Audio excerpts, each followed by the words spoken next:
ಪ್ರಜಾಪ್ರಭುತ್ವದ ಒಂದು ಗರಡಿ ಅಂತ ಹೇಳಿ ನಿಮಗೆ ವಾತಾವರಣದ ಅಲ್ಲಿ ಗೆದ್ದ ಬೀಗಿತ್ತು ಇಲ್ಲಪ್ಪ ಕಾಂಗ್ರೆಸ್ ಇನ್ನೋದಪ್ಪ ಜೀವಂತ ಅಂತ ಹೇಳುವಂಗ.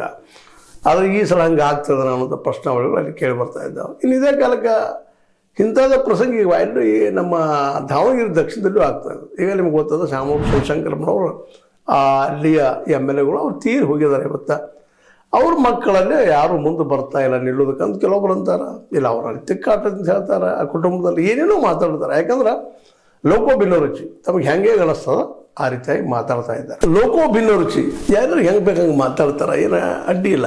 ಆದ್ರೆ ಇಲ್ಲೇ ದಾವಣಗೆರೆಯಲ್ಲೂ ಸಹಿತ ಈ ನಡ್ಕೊಂಡು ನೋಡಿದ್ವಿ. ಜಮೀರ್ ಅಹಮದ್ ಅವರಿಲ್ಲ ಒಬ್ಬ ಮುಸಲ್ಮಾನರಲ್ಲಿ ಕ್ಯಾಂಡಿಡೇಟ್ಗೆ ನಿಲ್ಲಿಸಬೇಕು ಹಿಂದೆ ಅವ್ರು ಹೇಳಿದ್ರು ಶಾಮನೂರು ಶಿವಶಂಕರಪ್ಪನವರು ಅಂತೇಳಿ ಒಂದಿಷ್ಟೇನೋ ಮಾತಾಡಿದರು.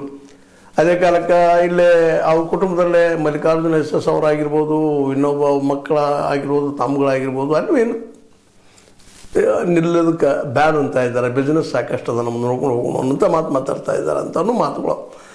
ಆದರೆ ಆ ಭಾಗದಾಗ ಶಾಮನೂರು ಶಿವಶಂಕರಪ್ಪನವ್ರದ್ದು ದಾವಣಗೆರೆಯಲ್ಲಿ ದೊಡ್ಡ ದಬ ಅವ್ರ ಪ್ರಭಾವ ಹೆಚ್ಚದ.